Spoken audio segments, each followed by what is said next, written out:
지지난 주간에 제가 말씀을 나눌 때 하나님이 우리에게 가장 관심 있는 게 뭐라고 우리가 배웠죠? 하나님이 여러분에게 제일 관심 있는 것은 여러분의 돈일까요? 여러분이 쌓아놓은 명예일까요? 여러분의 어떤 헌신일까요? 그것들도 다 귀중하고 중요하지만 나에겐 그렇지만 하나님이 우리에게 가장 중요하게 여기신 것은 믿음입니다, 여러분. 예수님이 이 땅에 오셔서 계속해서 믿음 확인하셨다고 여러 성경 구절을 통해서 말씀드렸죠. 너에게 믿음이 있느냐? 네 믿음이 크다. 네 이런 믿음을 내가 보지 못했다. 네 믿음이 너무 적다. 믿음이 성장할 내가 다시 돌아오면 너의 믿음을 볼 수 있겠느냐? 그죠? 주님의 관심은 늘 믿음인데 여러분의 관심은 지금 도대체 어디 있는가? 우리가 한번 살펴보자고 말씀을 나눴습니다. 그렇습니다. 우리 교회는요, 영적인 일을 너무나 중요하게 여기는 교회예요. 왜냐하면 영적인 일에서 여러분들이 성공해야, 형통해야 여러분의 육신의 삶이 형통할 수 있기 때문에 그렇습니다.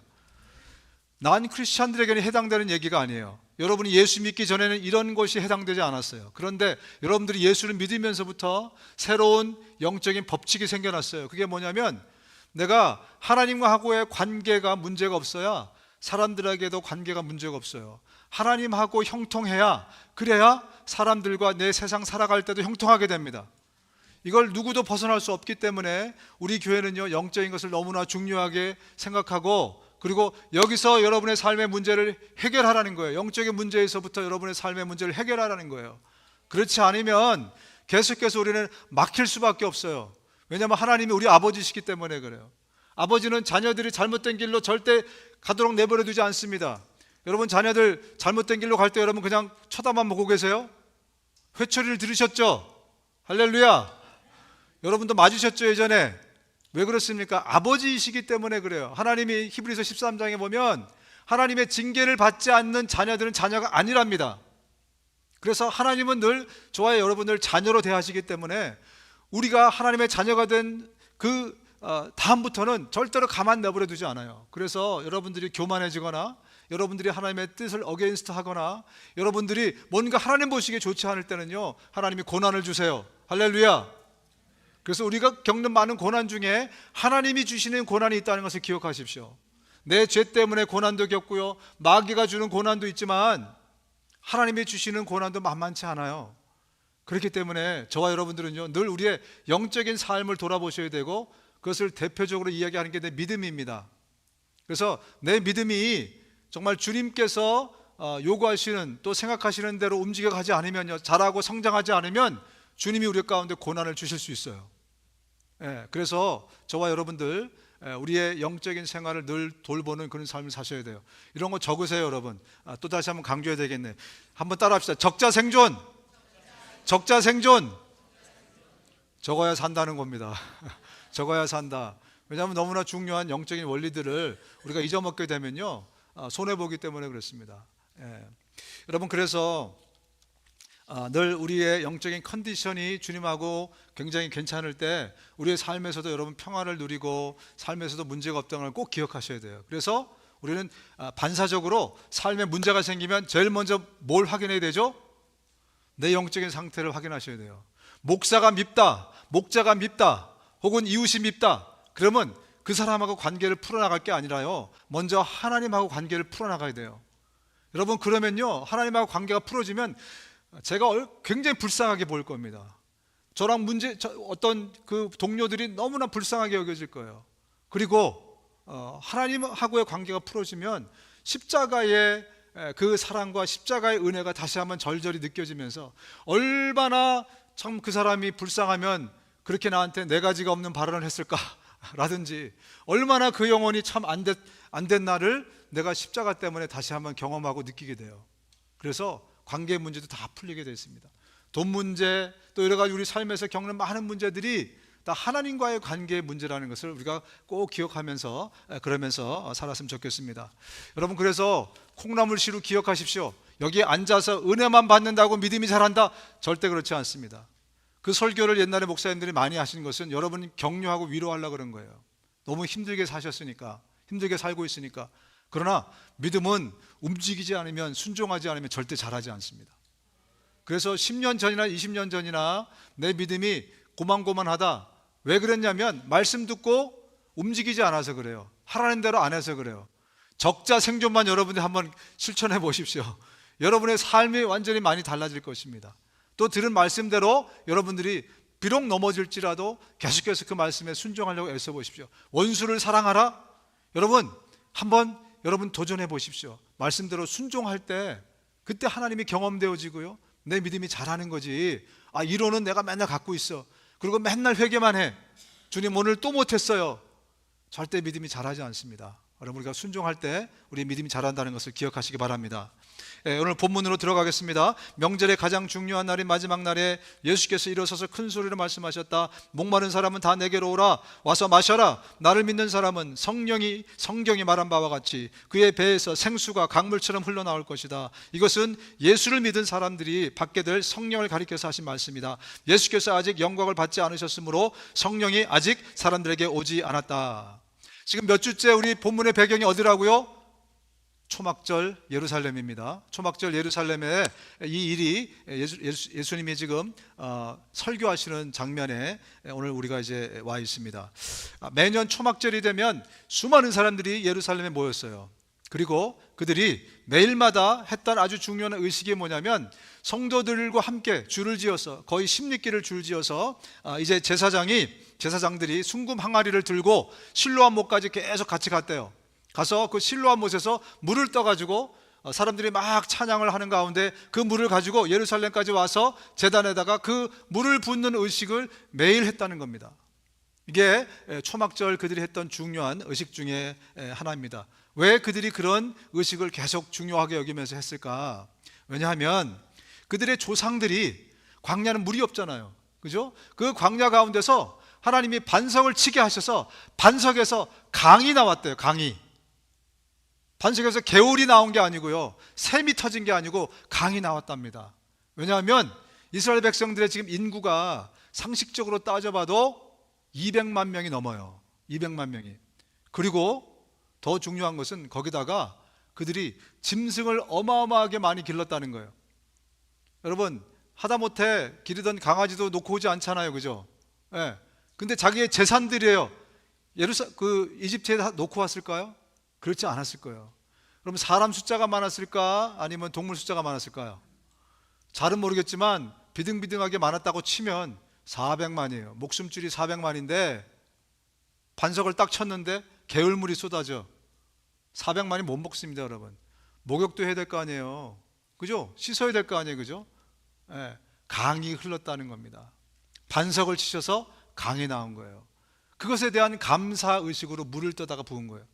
또 한 가지 중요한 의식의 중요한 목적이 뭐냐면 이제 이스라엘은요, 가을부터 이제 비가 내리기 시작해요. 초막절이 끝나면 일주일 뒤부터 거의 비가 내리기 시작한답니다.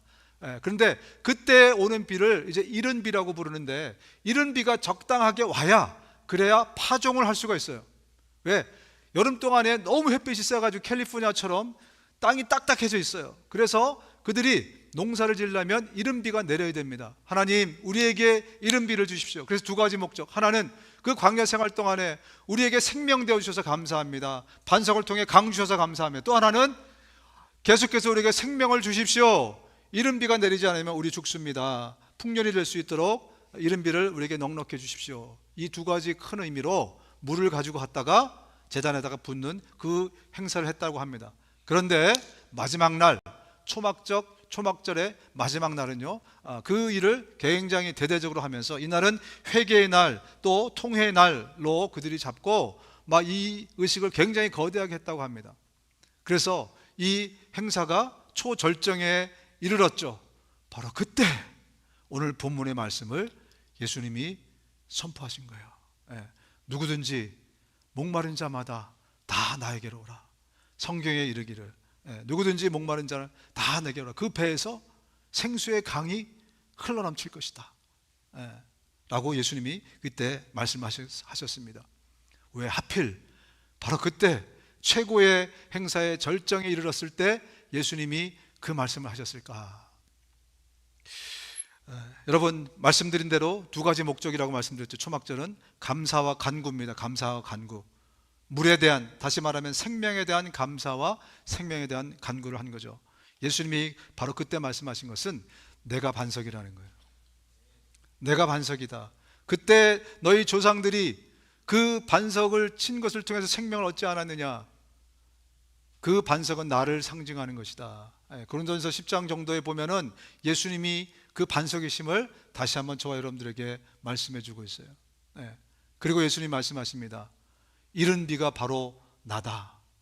내가 너희에게 생명을 주어야, 내가 너희에게 은혜를 주어야 너희가 살 수 있다. 광야에서도 그들이 물이 필요했습니다. 또 가나안 땅에 들어가서도 물이 필요했어요. 광야에서는 아예 물이 없었기 때문에 물이 필요했고요, 가나안 땅에 들어가서 이른 비와 늦은 비가 적당히 내리지 않으면 농사를 지을 수 없었기 때문에 거기서도 물이 필요했어요. 그래서 하나님께서는 우리의 생명 되신 예수 그리스도를 광야에서는 반석으로, 그리고 가나안 땅에 들어가서는 이른 비와 늦은 비로 예수 그리스도가 오실 것을 미리 저와 여러분들에게 말씀해 주시고 알려주신 거예요. 그래서 그 반석이, 그 이른 비와 늦은 비가 지금 바로 나다라는 것을 그 많은 사람들이 그 물을 뜨는 의식, 마지막 절정 때 예수님이 선포하신 것입니다. 예수는 생명이다. 그래서 누구든지 다 나에게 오는 자에게 내가 이 생명을 마음껏 주겠다. 많이 배우고 적게 배우고 상관없어요. 남녀노소 상관없습니다. 여러분들이 어떤 지금 믿음의 상태에 있든지 상관없습니다. 예수를 믿든 그렇지 않든 우리 모두에게, 누구든지 예수 그리스도를 영접하는 자들, 예수 그리스도를 우리 안에 갖고 있는 자들에게 생명을 주시고 또 풍성히 주시겠다. 이 말씀을 예수님이 지금 우리에게도 선포하고 계신 것입니다.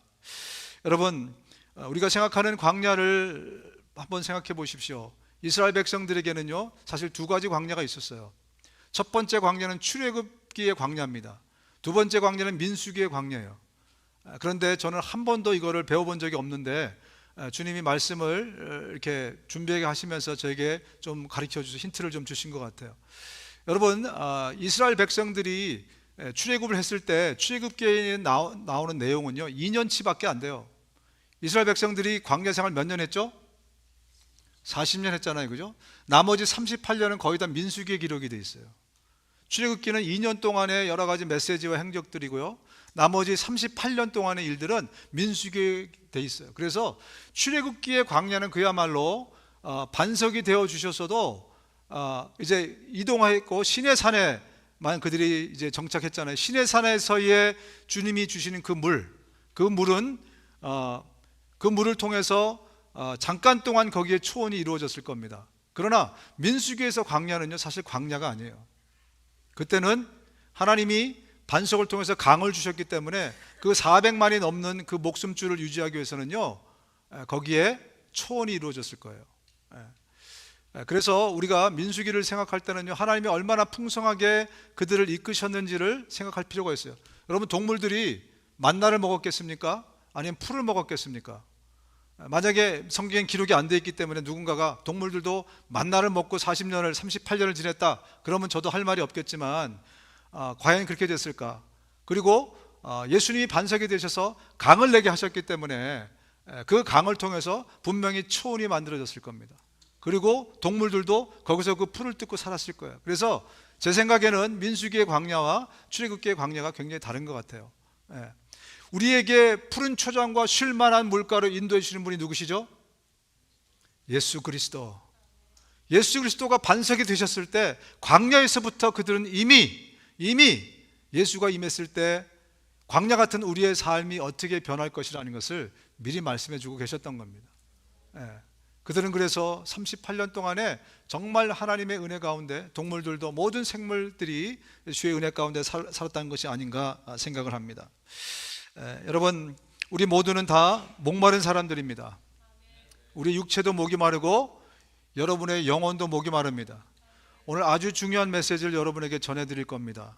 아마 일생에 처음 들어보시는 분도 계실 텐데 저도 이것을 깨닫은 지가 얼마 안 돼서 진작 주님이 이것을 좀 알게 해주셨더라면 더 영적인 생활을 영위하는데 좋았을 것이다 라고 저는 생각하는데, 그래도 때가 돼서 주님이 저와 우리 공동체에게 이 말씀을 깨닫게 해주신 것이 아닌가 생각이 됩니다. 여러분, 먼저는 어떤 예수를 믿지 않는 사람들은요 육적인 목마름을 느끼지만 영적인 목마름을 느끼지 못하는 상태에 있어요. 우리 모두는 지금 육적인 목마름과 영적인 목마름을 느낄 수 있습니다. 여러분 동의하십니까? 그런데 예수 믿기 전에 우리, 또 아직도 예수님을 영접하지 않은 사람들은요, 영적인 목마름을 절대 느낄 수가 없어요. 왜냐하면 그는 죽어 있기 때문에 그래요. 그래서 하나님의 은혜가 임해서 그를 이끌어 주셔야, 그래야 그가 영적인 감각을 찾게 되고 살게 되는 거예요. 영적으로 그들이 죽었다라는 말의 의미는 뭐냐면, 영혼은 불멸하는 존재잖아요. 그렇기 때문에 영적으로 죽었다는 성경적인 의미는 시체가 됐다는 의미가 아니고, 영적으로 죽었다는 의미는 하나님하고 디스커넥이 됐다는 거예요. 비유를 들자면 아기가 탯줄에 연결되어 있어서 살잖아요, 베이비가. 그것처럼 생명 대신 하나님과 생명줄이 연결되어 있었던 거죠. 그래서 그가 영적으로 죽었다는 것은 하나님하고 디스커넥이 됐다는 거예요. 그래서 그는 죽었다 이렇게 표현을 합니다. 무엇 때문에? 우리가 외웠던 말씀 때문에. 다시 한번 우리가 이 말씀을 읽겠습니다. 시작. 모든 사람이 죄를 지었기 때문에 죽음이 모든 사람에게 이르게 되었습니다. 아까 우리가 하가했던 그 말씀입니다. 그죠? 우리는 하나님하고 디스커넥 됐어요, 죄 때문에. 그래서 이 문제를 해결하기 위해서 그 다음 구절에 뭐라고 말씀하냐면, 우리 주 예수 그리스도를 통해 우리를 영원한 생명으로 인도하게 되었습니다 라고 말씀하고 있어요. 예수 그리스도, 그분이 끊어진 탯줄을 이어줬다는 겁니다. 그래서 우리가 다시 생명의 근원 되신 하나님하고 다시 리커넥이 됐기 때문에 저와 여러분들이 영적으로 이제 살게 돼서 영적인 배고픔, 영적인 갈증과 갈망을 다시 느끼게 됐대요. 시체가, 죽은 시체가 배고픔을 느낄 수 있을까요? 없죠? 그죠? 영혼이 죽었을 때는 영적인 배고픔을, 갈망을 가질 수 없어요. 그러나 다시 예수 그리스도가 우리 안에 들어오시면서, 예수님을 영접하면서 우리의 영이 살아나기 시작하면서 우리에게 잃었던 감각이 회복되는 거예요. 이것은 여러 가지를 얘기해 주고 있는데요, 정말 중요한 게 뭐냐면, 우리의 영혼은요 24시간 동안 배고프다는 거예요. 우리의 영혼이 24시간 동안 목마르다는 겁니다. 그 얘기가 무슨 얘기인지를 우리가 좀 살펴보려고 합니다. 여러분, 우리 가운데 아직 예수님을 모르는 분들이 계시다면, 여러분들은요 지금 디스커넥트 되어 있기 때문에 영적으로 죽어 있는 상태라는 것을 기억하십시오. 예수님을 영접하게 되는 순간부터 내 영혼이 살아나게 돼 있어요. 그래서 난 영혼이 없어 이렇게 얘기하는 사람이 있을 겁니다. 왜냐하면 없는 거나 마찬가지이기 때문에 그래요. 여러분의 영혼은 지금 아무 감각이 없어요. 죽어 있기 때문에. 시체가 무슨 그런 감각이 있을 수 있겠습니까? 언제 내가 땅을 치고 후회하느냐? 진작 예수 믿을걸? 예수님을 내 안에 영접하는 순간 그 생각이 들 겁니다. 내가 진작 남편이, 와이프가, 친구가 나한테 복음 전해줄 때 그 얘기 듣고 내가 예수님 영접할 걸, 이렇게 고집 피우다가 이 수많은 세월 동안 내 영이 죽어 있었잖아. 그래서 예수를 영접하면 내가 살게 되고, 예수의 영이신 성령이 우리 안에 들어오시면서 그 성령을 통해서 우리 안에서 강이 흘러나가는 거예요. 그 예수님의 생명과 은혜와 능력이 우리 안에서 흘러나가게 되어 있습니다. 그래서 여러분, 계시록에 보면 목마른 사람도 오십시오, 생명의 물을 원하는 사람은 거저 받으십시오 라고 말씀을 다시 한번 컨펌하고 있는 거예요. 성경의 맨 마지막에 있는 책이 뭐죠? 계시록이잖아요, 그죠? 계시록이 맨 마지막 22장이거든요 22장의 맨 마지막 밑에서 한 서너 번째쯤에 되는 말씀에 다시 한번 예수님 말씀하세요. 누구든지 정말 생명이 원하면 내가 줄게. 너희들 나한테 구하기만 해, 나를 영접하기만 해, 그럼 내가 줄게. 이게 주님의 약속입니다. 우리 안에서도 아직까지 여러분 생각에 영적인 감각이 없다고 생각되시는 분, 영혼이 없는 게 아니에요. 죽어 있기 때문에 그래요. 그래서 오늘 여러분들이 예수님을 영접할 수 있는 귀한 시간 되시기를 주님의 이름으로 축원드립니다. 어떤 분들이 이렇게 말합니다. 내가 처음 예수 믿을 때, 그때는 정말 내 안에서 그 첫사랑, 그때는 강이 정말 흘러넘쳤는데 시간이 지나면서 쫄쫄쫄쫄 개울물이 된다든지, 아니면 지금 완전히 말라 비틀어졌어요. 지금은 내 영이 완전히 지금 비틀어진, 그래서 맨날 빈들의 마른 풀같이 막 그 찬양하면은 자꾸 내 생각이 나고 막 그럽니다. 이런 분들이 계세요. 그래서 이건 어떻게 된 겁니까? 이렇게 질문을 하는 분들이 있을 겁니다. 여러분, 우리는 가끔씩 영적으로 정말 이렇게 갈급함과 목마름을 막 아주 강하게 느낄 때가 있어요. 그렇죠? 언제 여러분 그러셨어요? 크게 두 가지 경우입니다. 첫 번째 경우는요, 우리가 은혜 받을 때였어요. 우리가 막 부흥회라든지 수련회라든지 어떤 선교를 갔다 왔다든지 막 이럴 때 굉장히 막 영적인 갈급함이 막 생겨요. 어쩌다가 설교를 듣고 난 다음에 야, 내가 이래서는 안 되겠다 이래가지고요, 막 갑자기 갈급해져가지고 막 성경을 읽다가 새벽을 맞이하는 경우도 있었죠. 할렐루야. 내가 막 기도하고 싶어져요. 막 그래서 막 교회 와서 목사님 열쇠 좀 주세요. 막 들어와가지고 막 기도하다가 새벽을 맞이하기도 하고, 할렐루야. 그런 시절이 있었을 겁니다. 막 기도원 가고 싶고요. 막 짐 싸갖고 막 올라가고 싶고, 그죠? 왜 그랬습니까?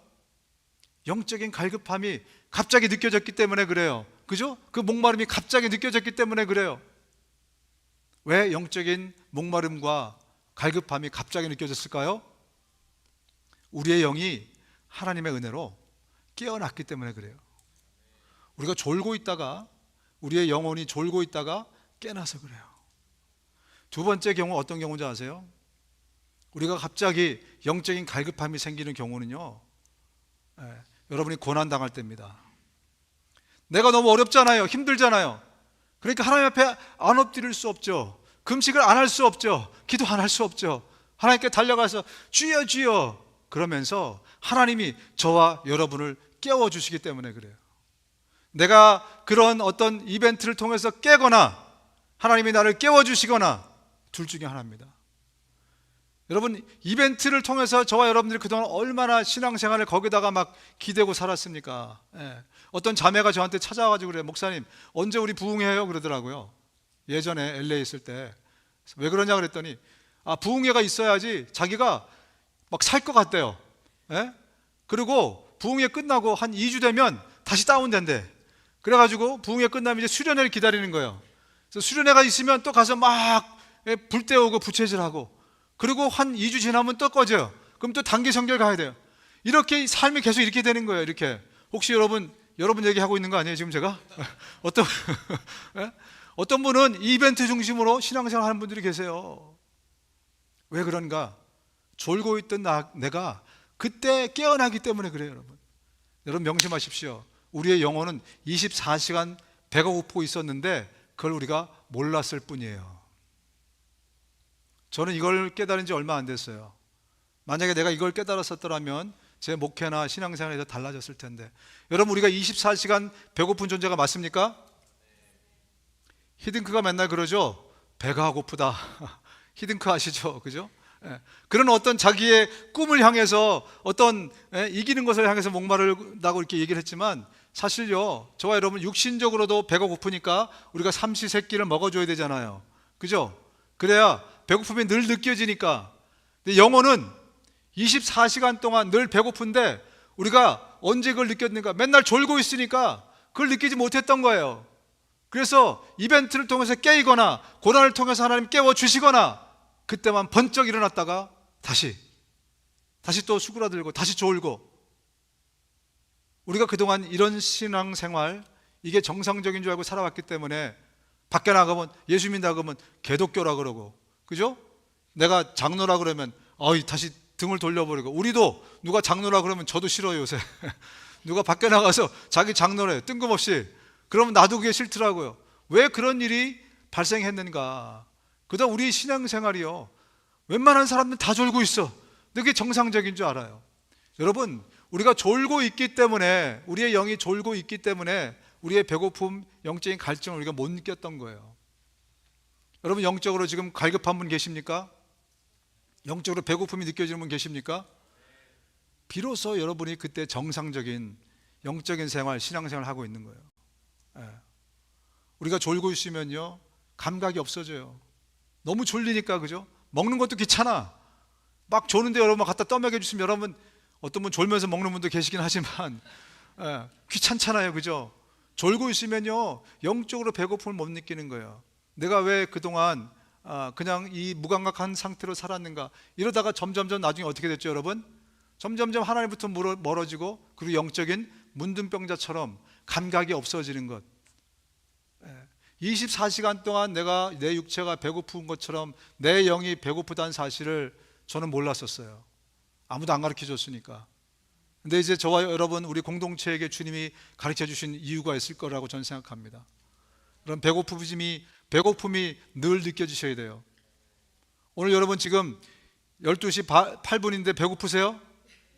느껴지세요? 여러분 건강하신 거잖아요. 만약에 12시 8분인데 배고픔이 안 느껴지면 어떤 사람인가요? 거식증에 걸린 사람이에요. 건강하지 않은 사람이에요. 배고파도 느낌이 없어요. 그러니까 못 먹어요. 안 먹어요. 그죠? 영적으로도 마찬가지입니다. 영적으로 고파지셔야, 이것이 느껴져야 매일매일 주님의 만나를 우리가 먹듯이 하늘의 신령한 만나를 사모하고 매일매일 내가 먹으려고 애쓰는 거예요. 무슨 교회에서 목사가 맨날 시켜가지고 프로그램을 할 게 아니라요, 여러분이 정말 졸지 않아야, 그래야 매일매일 주님과 함께 살 수 있고요, 그래야 여러분들이 진짜 영적인 문제가 풍성해지고 행복하면서 나의 삶이 풍성해지는 거예요. 그렇지 않으면 매일 우울증, 매일 그냥 불만, 매일 불평, 매일 사는 게 귀찮고, 우리의 삶이 왜 그런가? 내 영이 지금 졸고 있기 때문에, 감각이 묻어져 있기 때문에 그래요. 깨우시기 바랍니다. 할렐루야. 성경에 맨날 우리한테 뭐라 그래요? 깨어라, 일어나라. 왜 그 말씀을 계속 하시는가? 그가 호련히 와서 너희가 자는 것을 보지 않도록 하라. 깨어 있으라. 내가 너에게 하는 이 말은 모든 사람에게 하는 말이니라 하시니라. 말세를 준비하라고 하시는 말씀이면서 더불어 이것은 당시에 사람들이 다 말세라고 알고 있었기 때문에 사실은 평상시에 하신 말씀이에요. 말세에만 이 말씀이 적용되는 게 아니고요, 당시에는 모든 사람이 다 말세라고 생각했잖아요. 그죠? 무슨 얘기 드린지 아시겠죠? 그죠? 그렇기 때문에 이 말씀은 평상시에 이렇게 하라는 말씀이거든요. 그러니까 저와 여러분들이 평상시에 졸지 말라는 거예요. 영적인 배고픔을 날마다 느낄 수 있는 상태로 유지되어야 된다는 거예요. 여러분, 영적으로 지금 이 말씀을 듣고 나니까 배고픔이 확 느껴지십니까? 목마름이 확 느껴지십니까? 그렇다면 이제 정상이에요. 축하합니다. 여러분, 오랫동안 우리가 졸고 있다가 이제 깨서 비로소 정상적인 사람이 됐어요. 그래서 은혜 받을 때만 내 영이 살아나는 게 아닙니다. 내가 평소에 배고프는데 졸고 있었기 때문에 그때 잠이 깨서 내가 배고픔이 느껴진 거지, 내가 갑자기 은혜 받아가지고 갑자기 영이 깬 게 아니에요.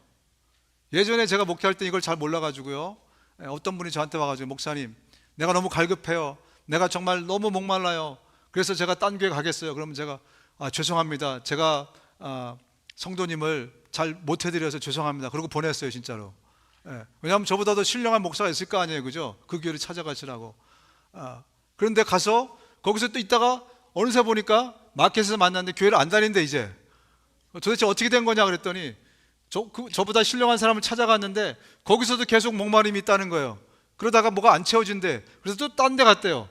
그러다 또 시험 들었대. 그러다가 이제 교회를 안 다닌다는 거예요. 왜냐하면 이것을 이해를 잘 못했기 때문에 그래요. 여러분, 우리는 늘 영적으로 목마르고 배고픈 사람들입니다. 근데 이것이 하나님이 은혜를 주시거나 내가 고난 가운데 다시 영적으로 주님하고 리커넥이 되면서 나의 정상 상태로 돌아온 거예요. 그래서 이제는 교회를 옮겨야 돼서 해결될 문제가 아니에요. 내가 이제 깨어났으니 이제 날마다 주님의 것으로 나를 채우고 먹고 마시고 그렇게 살아야 되는 겁니다. 쉬지 말고 기도하십시오. 이게 무슨 말씀인지 저는 참 이해가 안 됐어요. 예전엔 제가 어릴 때는 뭐 어떻게 쉬지 말고 기도를 해, 이게 가능한 일이야? 이렇게 그 생각을 했는데, 여러분, 우리가 늘 쉬지 않고 기도한다는 것은요, 늘 주님하고 커넥트가 되어 있다는 의미예요. 여러분, 전화기 다 지금 살아있죠? 전화기들, 배터리들이. 그죠? 만약에 배터리가 죽었으면 주일날 아침에 여러분 여기 안 계셨을 거예요. 지금 여기 안 계신 분들, 서러분들 중에 한 분 정도는 배터리가 죽어가지고 지금 못 깨어나서 못 오신 분 같은데, 어제 전부 다 우리가 플러그 인 해놨죠. 그죠? 그래서 배터리가 찰지 됐죠. 맞습니까? 우리가 주님께 24시간 플러그 인 되는 상태, 이 상태가 우리가 영적으로 배고픔을 유지하는 상태입니다. 주님과 커넥티드 되어 있는 상태가 우리가 영적으로 배고프고 영적으로 목마른 그 건강한 상태를 유지하는 상태예요. 다시 말하면 이것을 고급진 말로 따라합시다. 성령 충만. 성령 충만한 상태라고 얘기를 해요. 성령 충만한 상태는 우리가 오순절 사람들을 보면서 알랄랄랄랄 막 이렇게 하는 거를 성령 충만한 상태라고 우리가 생각해 왔잖아요. 그죠? 왜냐하면 성령 충만한 상태에 대한 이해를 잘 못했기 때문에 그래요. 여러분, 성령은 지혜의 영이세요. 그죠? 성령은 평강의 영이십니다. 그래서 성령 충만한 상태가 되면 이렇게 알랄랄라 하면서 막 뭔가 신비한 현상이 나에게 나타날 수도 있지만 그것은 굉장히 레어한 케이스예요. 오히려 더 그 지혜의 영께서 우리를 더 싸벌하게 만드시고 더 지혜롭게 만드시고 더 판단을 잘하게 만드시고 그렇게 우리를 이끌어 가십니다. 성령 충만한 상태는요, 마치 술 취한 상태와 같대요. 술이 나를 지배하면은 내가 정신없어지죠. 그죠? 예. 무당이 얘기하는 것처럼 내가 귀신이 들리면 내가 정신없어져요. 그러나 예수의 영, 하나님의 영이 내 안에 오시면 내가 더 지혜롭게 됩니다. 내가 더 모든 분야에 있어서 지금 나보다 훨씬 더 뛰어난 존재가 돼요. 지혜와 지식이 충만해지게 됩니다. 그게 성령 충만을 저와 아이들이 받아야 되는데, 그 상태, 성령께서 나를 가버닝한 상태, 나를 컨트롤하고 다스리는 상태, 그래서 내 생각도 마음도 성령께서 다스리고 움직이고 코치하시고 이끌어가는 상태를 성령 충만한 상태다라고 부릅니다. 그때가 되면 저와 여러분들이 배고픔이 느껴져요. 그래서 말씀이 갈급해지고요, 기도하게 되고요. 그러면 또 주님이 이 배고픔을 채워주시고 이끌어주시고, 다음 날이 되면 또 어제 내가 충분히 먹은 것 같은데 다음 날이 되면 또 밥 드셨죠? 그죠? 예. 영적으로도 마찬가지입니다. 다음 날이 되면 또 영적인 갈급함이 내 안에 있어요. 그래서 또 주님께 나가고 기도하게 되고, 그래서 쉬지 않고 기도하게 돼요. 이 말의 의미가 이제 이해가 되시겠습니까? 이 율법책을 내 입에서 떠나가지 말게 하고 주야로 그것을 묵상하라. 주님이 말씀하잖아요. 그 안에 기록된 대로 다 지켜 행하라. 여호수아 1장에서 말씀하시기를 늘 하나님의 말씀이 너에게서 떠나가지 말라고 하는데 이게 가능하냐는 거죠. 일상생활을 하면서도. 그렇습니다. 여러분, 일상생활을 하면서 점심시간에 딱 되면 밥 먹으러 가시죠? 배고프니까. 그죠? 막 보스가 시키면 짜증내죠? 밥 먹는 시간인데 걔도 안 건드리는데 막 그러면서. 왜 그렇습니까? 영적으로도 마찬가지. 내가 배고픔이 느껴지지 않기 때문에, 그래서 주님을 찾고 또 주님의 것을 내 안에 집어넣고 기도, 기말전, 기도, 말씀, 전도. 그죠? 왜 이것을 우리가 의무적으로 생각하고 어떤 한 이벤트로 생각하느냐? 내가 영적인 배고픔이, 목마름이 평소에 느껴지지 않기 때문에 그래요. 오늘 제가 설교가 좀 길다고 말씀드린 이유가 뭐냐면 이거 좀 설명하려고 그랬어요. 여러분, 진짜입니다. 저와 여러분들이 육체가 배고픈 것은 우리에게 샘플로 주신 거예요. 우리 엄마 아버지를 샘플로 육신에 안 주셨으면 하나님이 내가 아버지다 그랬을 때 아버지가 뭐예요? 이랬을 거예요, 여러분. 그죠? 그런데 우리가 육체의 아버지라는 것을 주셨기 때문에, 아버지란 그 사랑과 나에게 때로 맴매도 드시고 아버지가 이런 존재구나를 이해할 수 있었듯이, 우리의 삼시세끼 일생 동안 제가 고민했습니다. 왜 새끼를 먹어야 됩니까? 귀찮아 죽겠습니다. 알약을 주십시오. 어떤 분 그렇게 생각하는 분도 계실 거예요. 그죠? 왜 그러냐? 영적으로도 우리가 24시간 배고프다는 것을 주님이 말씀해 주시기 위해서 그렇습니다. 그래서 저와 여러분들 날마다 영적으로 그 배고픔을 느끼셔야 돼요. 그래야 저와 여러분들이 정말 신앙생활을 제대로 우리가 할 수 있게 되는 것입니다.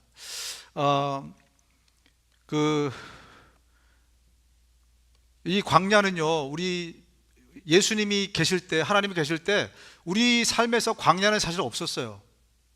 늘 풍성한 강이 우리 가운데서 흘러나왔기 때문에 그렇거든요.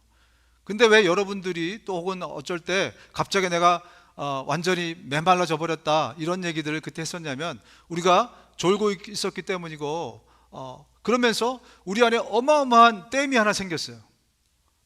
마귀가 우리 안에 그냥 댐을 만들어 놔요. 그래가지고 막 우리로 하여금 굉장히 힘들게 만들어요.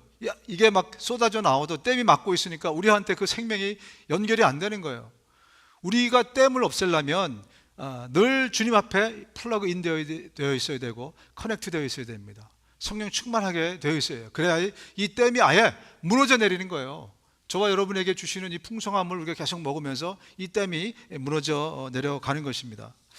우리 한 말씀만 더 보겠습니다. 이 말씀을 들은 무리 가운데는 이 사람은 정말로 그 예언자이다 하고 말하는 사람들도 있고, 이 사람은 그리스도이다 하고 말하는 사람들도 있었습니다. 오늘 본문의 끝에 가면 예수님이 이제 누구든지 나에게 와서 마셔라 라고 사람들을 초청했는데 두 가지 반응이 있었대요. 하나는 그 말씀을 순종하는 사람과 또 하나는 거부하는 사람들입니다. 그럼 복음이 항상 떨어지면요, 두 가지 반응이 있습니다. 늘 그래왔어요. 예수님이 복음을 전했을 때도 순종하고 받아들인 사람과 거부하면서 적대시하는 사람이 있었어요. 오늘날도 마찬가지라고 저는 생각합니다. 제가 설교할 때 복음을 전하면 많은 사람들이 듣고 가운데는 없어요. 신앙생활 열심히 하든지 아니면 떠나든지 거의 막 이렇더라고요. 그동안 제가 2000 몇 년부터 제가 복음을 전하기 시작했는데 그때부터는 반응이 딱 두 가지로 갈리는 것을 봤어요. 그리고 떠났던 사람이 나중에 이게 진짜 살 길이구나 그러면서 다시 찾아오기도 하고, 그런 경험들을 제가 하면서 야, 그렇구나, 복음을 말씀하면 그 복음에 대한 반응은 두 가지다. 왜냐하면요, 복음은 반드시 우리의 삶과 연결되어 있기 때문에 그래요. 그동안 제가 들었던 메시지들에 삶과 연결된 메시지 제가 많이 못 들었어요. 우리 마음에 관한 메시지를 많이 들었어요. 우리를 평안하게 하고 혹은 도전을 주고 어떤 기쁨을 주고. 그런데 거기까지 끝이지, 말씀을 듣고 내가 순종해서 그 순종을 통해 하나님이 경험되어지고 그리고 그것이 내 믿음을 자라게 하는 것까지는 제가 경험을 못했던 것 같아요. 아마 우리 가운데 많은 분들도 지금도 우리가 익숙해져 있는 게 은혜 받는 게 익숙해져 있잖아요, 여러분. 그죠? 가서 내 마음을 좀 달달하게 해주시고 막 상처받고 힘든데 나 좀 위로해 주시고 은혜 받는데 거기서 그치는 거예요. 그럼 그것도 좋은 일이지만 자라가지를 못해요. 영적으로 자라가지를 못해요. 삶을 던져주면 내가 힘들 거거든요, 여러분. 은혜 받는 거는 안 받으면 그만이에요. 그죠? 그 은혜는 노래방에 가서도 받을 수도 있고요, 좋은 영화를 보면서도 받을 수도 있어요. 그렇잖아요, 그죠? 가서 내 마음이 막 기뻐지고 막 이렇게 되는 거. 그런데 하나님의 말씀은요, 삶을 바꾸라는 거예요. 내가 네 삶을 책임지겠다 그랬지, 하나님이 여러분의 마음을 책임지게 주겠다고 말씀하셨습니까? 내가 너 기쁘게 해주겠다. 세상의 마약이나 무슨 알코올로도 우리는 늘 기쁨을 유지할 수 있습니다, 여러분. 그래서 주님이 주시겠다는 것은 우리의 삶을 책임져 주시겠다는 거지 우리의 마음을 책임져 주시겠다는 게 아니에요. 그래서 우리에게 요구하는 것도 우리의 삶을 바꾸는 거예요. 예수님이 말로만 하신 것이 아니라 자기의 삶을 우리에게 주셨잖아요. 십자가에서 삶을 주신 거잖아요, 그죠? 그랬듯이 우리에게 그 삶을 요구하신 겁니다. 여러분, 지금 우리가 그것을 하도 안 먹다가 먹어서 딱딱하고 좀 삼키기 힘들어도요, 여러분 넘어져 다시 일어나세요. 삶이 바뀌어야 돼요. 그래야 믿음이 자라게 돼 있고요, 그래야 하나님이 우리 삶에서 역사하실 수 있어요. 삶이 안 바뀌면 안 됩니다, 여러분. 정말 쉬운 예로 원수를 사랑하라고 했는데 삶이 안 바뀌면 안 된다니까요. 이론을 막 알고 있고 아니면 또 제가 죄입니다, 저는 할 수 없어요. 그것도 귀한 것이에요, 사실. 그죠? 하나님의 말씀을 리젝트하는 것보다는 정말 귀한 건데, 내가 손을 내밀지 않으면, 원수를 사랑하기 위해서 손을 내밀지 않으면 그 상황에는, 내 삶에는 전혀 변화가 없다. 내 믿음에는 변화가 없다. 10년 전이나 지금이나 똑같다. 여러분, 이것을 기억하셔야 돼요. 그래서 주님이 우리에게 삶을 요구하시기 때문에 우리가 조금 버거워도 그 삶을 따라가면 정말 우리는 하나님께서 원하시는, 주님 닮아가는 하나님처럼 될 수 있는 겁니다. 하나님처럼. 주님의 목적이 그거잖아요. 저와 여러분들 하나님처럼 만드는 거. 저와 여러분 그런 삶이 좀 됐으면 좋겠습니다. 구약에서부터 내가 오늘 복과 저주를 너희 앞에 두나니 너희가 만일 내가 오늘 너에게 명하는 너희 하나님 여호와의 명령을 들으면 복이 될 것이요. 둘 중에 하나를 맨날 앞에다 놓고 하나님이 선택하래요. 왜냐하면 이건 삶의 문제이기 때문에 그렇습니다. 구약 시대부터 그래요, 여러분. 마음의 문제가 아니라 삶의 문제이기 때문에 네가 선택 잘해야 돼. 하나는 사는 길이고 하나는 죽는 길이야. 중간길은 없어. 이 구약의 메시지가 지금도 똑같이 이루어지고 있어요. 똑같이.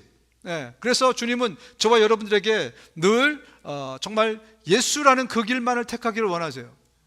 예수 이외의 모든 길은요 다 저주의 길입니다, 여러분. 그냥 그래도 괜찮은 것 같죠? 지금 당장 뭔가 안 이루어지니까. 그러나 우리를 살리는 길은 오직 한 길, 예수 그리스도밖에 없어요. 그래서 only Jesus, 그 얘기를 우리에게 하고 계신 겁니다. 그래서 여러분, 마지막으로 챌린지를 드리고 싶은 것은 여러분의 삶의 이 메인 삶을요 영적인 삶으로 빨리 어답트하라는 거예요. 우리는 지금 육신적인 삶을 내 메인 삶으로 살고 있는 분들이 많이 계시죠. 그러다가 주일날 영적으로 변하고 또 내가 기도하고 말씀 들을 때만 영적으로 변하고 이런 분들이 계신데, 우리 메인 패러다임이요, 영적인 삶을 여러분의 메인 패러다임으로 사셔야 된다는 거예요. 그래서 모든 것을 영적으로 보시고 영적으로 생각하고 영적으로 받아들이고 그렇게 사는 삶을 주님이 우리에게 요구하시는 것이고요, 그게 바로 하나님의 나라가 여러분 가운데 임한 겁니다. 하나님의 나라가 죽어서만 가는 게 아니라고 말씀드렸죠. 그죠? 하나님의 나라가 여러분 가운데 임했기 때문에 우리의 세상을 보는 뷰가 육신적인 것이 아닌 영적으로 바뀌는 거예요. 어디 가서 문제가 생기면 왜 이 문제가 생겼을까 해서 그 사람하고 문제를 풀 게 아니라 하나님께 오셔서 풀으셔야 된다니까요. 그래서 하나님하고 풀리면 사람하고도 틀림없이 풀립니다. 여러분, 돈 문제가 있습니까? 이게 돈 문제 같지만요, 하나님한테 갖고 가셔야 돼요. 우리 자녀들은요, 우리 아버지가 정주영보다 더 부자이시기 때문에 돈 문제에 대해서도 하나님이 철저히 관리하십니다. 여러분, 이 문제가 생기면 하나님하고 관계가 풀어지면 이 문제가 풀어지는 거예요. 그걸 저와 여러분들이 기억하시기 바랍니다. 그래서 우리의 삶이 모든 것을 먼저 하나님하고 딜하십시오. 여러분, 야곱이 축복받은 사람인데 야곱이 에서를 이겨서 축복받았습니까?